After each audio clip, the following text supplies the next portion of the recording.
How great is our God. That's our sermon today, is how great is our God. First I want to start out with, I think it was Robert Wells who wrote a little book, and they're going to bring it up on the screen. It's a blue whale is the biggest thing there is. That's a book title. It's called Is a Blue Whale the Biggest Thing There Is? Now, a blue whale is supposed to be the largest animal on this planet. Matter of fact, they say the flippers and the tail on a blue whale are bigger than any other animal practically we have on the planet. So they say it's one of the largest animals you can have. But you know, a blue whale is not anything compared to Mount Everest. Matter of fact, you could take blue whales, 100 million of them, and put them in a hollowed out Mount Everest. But even the size of Mount Everest is not near as big as the planet Earth.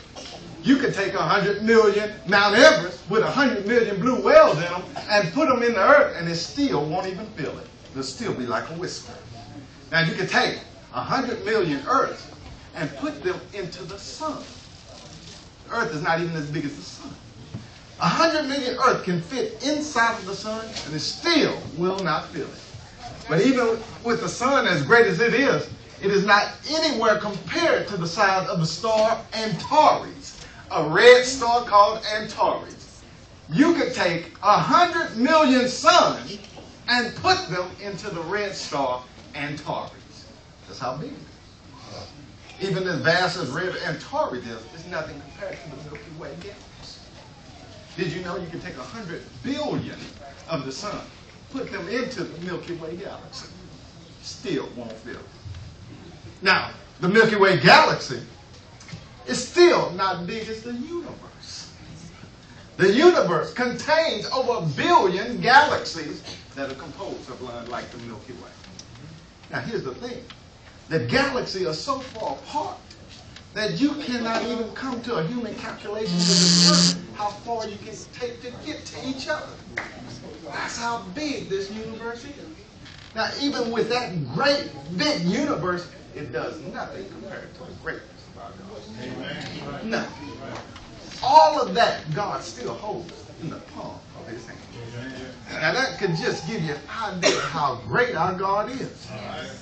Now the psalmist probably says it best when he writes it in 139, so I don't want to use my words, I'm going to use the psalmist's words, that he says this is how we can look at the greatness of God. I did that because I wanted you to see just how big this God we serve is. And he is huge, gigantic. And I just want you to see how big he is. And the first thing I want you to see is we're going to use this word from the Greek books and from our theological definition. And it's called omniscient. And it's O-M-N-I. That's the word omni. I'm going to break it down into 2 words. Omniscient means he's all-knowing. Niscient means the end part. Niscient means he's knowing. Omni means all. So he's all knowing. Therefore, he knows you. The psalmist says, this great God we have, how great he is that he knows you. He says in the very first verse, he says, our Lord, you have searched me and known me. He knows you so well, he knows you better than you know yourself. God knows everything about you. There's nothing about you that you can hide from God. You cannot put it to the side. He knows exactly what you are.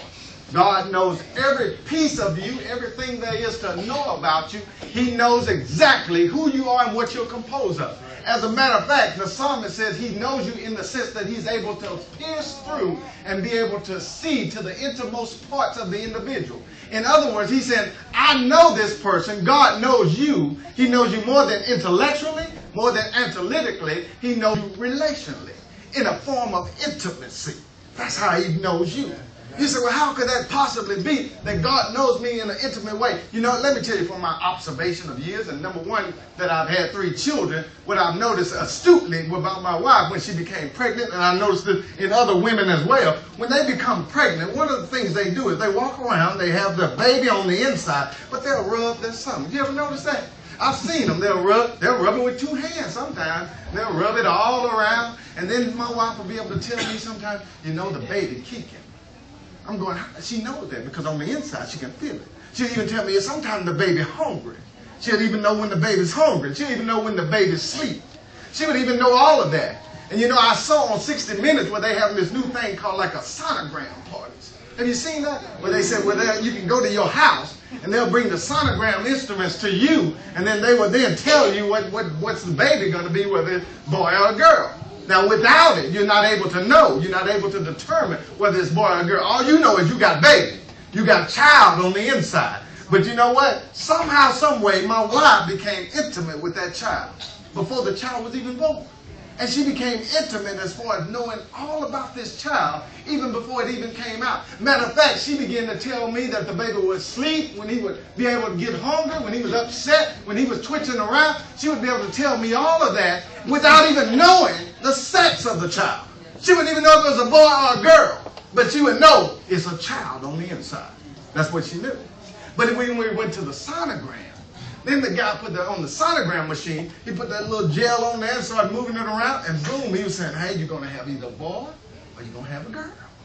He would know at that point. Then we got that, hey, we got to know we're going to have a boy, we're going to have a girl. But she became intimate, and it took the sonogram machine for her to be able to peek inside and tell exactly what it was. This is what the psalmist was saying. The psalmist was saying that God has already peeked inside. He knows exactly what you are.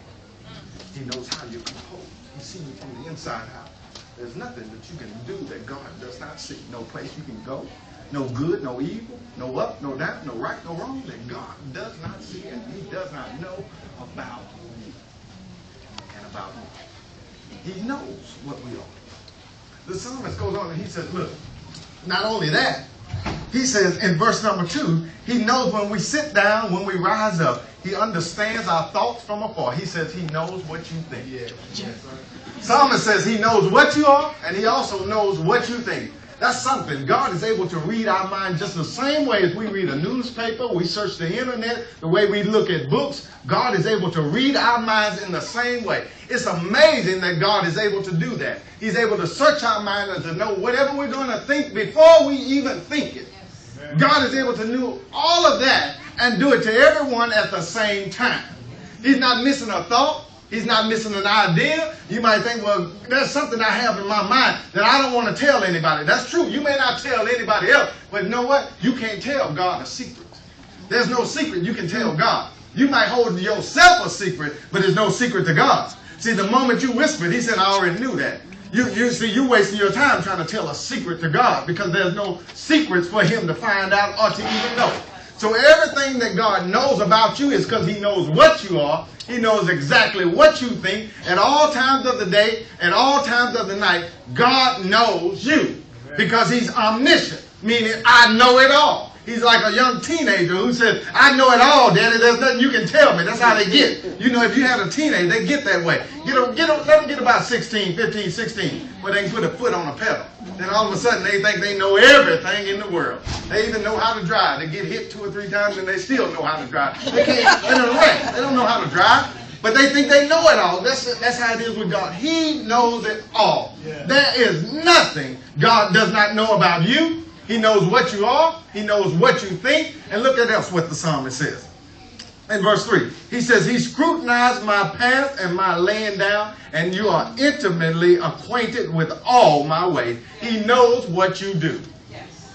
There's nothing you can do. He says, what the psalmist is saying, what you've done is you know every place I go, every place I stop, every place I turn. You know when I fall down, when I stand up. You know when I lie down. You know everything I do. Matter of fact, he used that word scrutinize. It was the idea of the scatter. It meant like winnowing. See, I said, well, how would they be able to understand what the text is saying when he says they're winnowing? See, but then I thought about, I don't know if you guys watch basketball, but I love to watch basketball. That's my favorite sport. And LeBron James, I like to watch him. I don't know if you watch one of his rituals, though. If you ever watch him, he comes out, he goes to the court there, and he starts the game. He gets some of this powder. He puts it heavy in his hands. Have you guys seen that? Then he'll do that, and all of a sudden he'll clap, and then he throws it up in there. You see, it just whoosh, all this powder goes everywhere. Just flying. Why LeBron do that? He go out on the court, he do all that. That's kind of the concept. Kind of like confetti. Have you seen an event that happens with confetti falls? Confetti falls. They blow it. They typically take a wind of this. Confetti blows out. Then these confetti pieces, then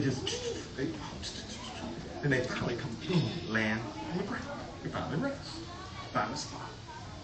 Psalmist says, that's how you know me. He says, what happens is, you're the one who scattered. You're the one who rose it up. And what it is when my path goes, no matter where I go, and when I finally land, he says, you know every trip I take. And when I finally come to a resting spot,